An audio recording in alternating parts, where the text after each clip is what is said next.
Hi everyone, so finally CUET 2024 exam start हो गया है। फिर से थोड़ा सा इश्यूज देखने को मिले हैं इस बार। एडमिट कार्ड 13th आफ्टरनून को इशू हुआ, उसमें भी कई लोकेशंस पे ये मेंशन किया गया कि 14th इवनिंग को 8 PM आप चेक करें अपने वेन्यूज के लिए। And still there were issues actually, and last night since morning today बहुत सारे बच्चों का एडमिट कार्ड डाउनलोड नहीं हो पाए हैं। I am sure they have missed the examination.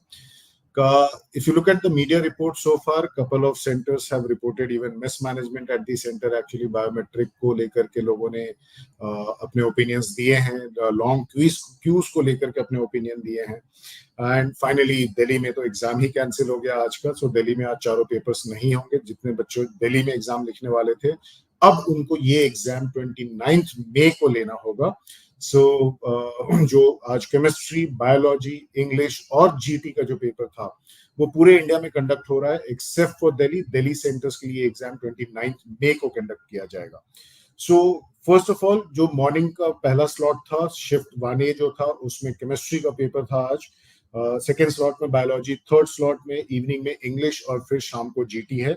तो अगर हम केमिस्ट्री की बात करें तो फर्स्ट इंप्रेशंस की बात करते हैं. केमिस्ट्री का पेपर कैसा रहा? तो ओवरऑल जो फीडबैक है स्टूडेंट्स का, थोड़ा सा पेपर बच्चों ने डिफिकल्ट रेट किया है इस बार. अगर हम इसको कंपेयर करते हैं with 2023, so students have found कि इस बार जो पेपर था वो थोड़ा डिफिकल्ट था. ऑफ कोर्स सभी बच्चों ने पास्ट पेपर्स तो डेफिनेटली सॉल्व किए ही थे, तो उसको कंपेयर करते हुए उन्होंने बोला कि क्वेश्चंस थोड़े डिफिकल्ट थे इस बार. हालांकि अगर हम देखें नंबर ऑफ रजिस्ट्रेशन के हिसाब से, तो मैं इतना तो डेफिनेटली कहूंगा कि जो 100% होगा वो डेफिनेटली 200 आउट ऑफ 200 ही होना चाहिए. हालांकि नॉर्मलाइजेशन अवॉइड करने की पूरी कोशिश की जा रही थी, बट अब definitely normalization will come into play because 29 मई को दोबारा ये पेपर होगा, तो 2 पेपर हो जाएंगे सेम सब्जेक्ट के. तो नॉर्मलाइजेशन एनटीए को डेफिनेटली यूज करना पड़ेगा. अब अगर हम बात करें केमिस्ट्री के आज के पेपर की, तो क्या क्या स्टूडेंट्स का रिएक्शन है, कौन से चैप्टर्स में है? तो स्टूडेंट्स ने जैसे हम बताया कि डिफिकल्ट तो डेफिनेटली रेट किया. अगर हम टॉपिक्स की बात करें तो रिएक्शन से काफी क्वेश्चन है. Etard reaction, Friedel craft reaction, rate constant के ऊपर क्वेश्चन था, ऑर्डर ऑफ रिएक्शंस के ऊपर क्वेश्चन थे, हेल वोलार्ड जेलेंस्की रिएक्शन पे क्वेश्चन आया, गैटरमैन कोच पे आया, यानी ज़ेरो रिएक्शन पे भी क्वेश्चन आया. Actually match the following 5 question आए थे. एमिनो एसिड्स, रिएजेंट्स, रिएक्शंस के ऊपर अगेन मैच द फॉलोइंग था. विटामिन्स के ऊपर मैच द फॉलोइंग के क्वेश्चन पूछे गए. तो टोटल अगर मैं मैच द फॉलोइंग की बात करूं तो टोटल 5 क्वेश्चंस यहां पर पूछे गए थे.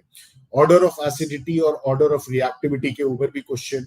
केस स्टडी जो एक्सपेक्टेड था, डेफिनेटली केस स्टडी एक्सपेक्टेड था, तो केस स्टडी 2 आए थे आज. एक जो केस स्टडी था वो एनोड और कैथोड रिएक्शन के ऊपर था, और जो दूसरा केस स्टडी था वो एफ ब्लॉक एलिमेंट्स के ऊपर था. तो केस स्टडी, दोनों केस स्टडी में 5-5 क्वेश्चन आए थे, तो टोटल 10 क्वेश्चन तो सिर्फ केस स्टडी से ही कवर हो जा रहे हैं, और ऑलमोस्ट 8 to 10 क्वेश्चन, 10 क्वेश्चन तो करीब करीब आपके रिएक्शंस को लेकर भी थे.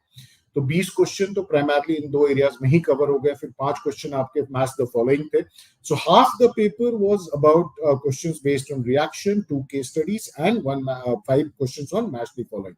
इसके अलावा एक क्वेश्चन ऑलमोस्ट हर टॉपिक से पूछा गया. मोल्स के ऊपर क्वेश्चन आया, ऑक्सीडेशन के ऊपर आया, इलेक्ट्रोड डिपोजिशन की अगर हम बात करें तो उसके ऊपर क्वेश्चन आया. एक क्वेश्चन इनकरेक्ट स्टेटमेंट पे भी था.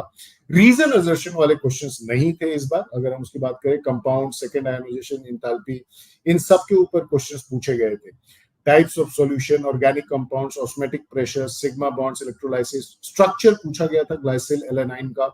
आयंस के ऊपर क्वेश्चन आए, मॉलिक्यूल्स, ऑर्डर ऑफ मॉलिक्यूल्स पूछे गए, रेडियस ऑफ एटम पूछा गया, magnetic ion, moment of ion पूछा गया. इसके अलावा boiling point, gold number range और order of basic strength. So overall अगर हम बात करें आज के पेपर की, तो रिएक्शन, फर्स्ट रिएक्शन डिफिकल्ट है बच्चों का. एंड जैसा चैट में मैं देख पा रहा हूँ, बच्चे लिख रहे हैं कि मिसमैनेजमेंट था, 90 किलोमीटर दूर सेंटर दिया गया था. बट जो रिएक्शन है वहां से लोगों का वो ये भी है कि जो एग्जाम सेंटर्स पे भी थोड़े मिसमैनेजमेंट रहे हैं आज एक्चुअली. सो होपफुली आने वाले टाइम पे अगर हम बात करें, थोड़ी देर के बाद शायद सिचुएशन इंप्रूव हो. NTA will take note of it. We'll come out with a very detailed analysis of today's papers. सारे papers को हम शाम को analysis में cover करेंगे around in the evening, 8 PM actually. तो stay tuned to the channel and we'll definitely bring you the detailed and comprehensive analysis of the 4 papers: chemistry, biology, English, and the general test paper. Okay, so stay tuned and all the best for your upcoming papers.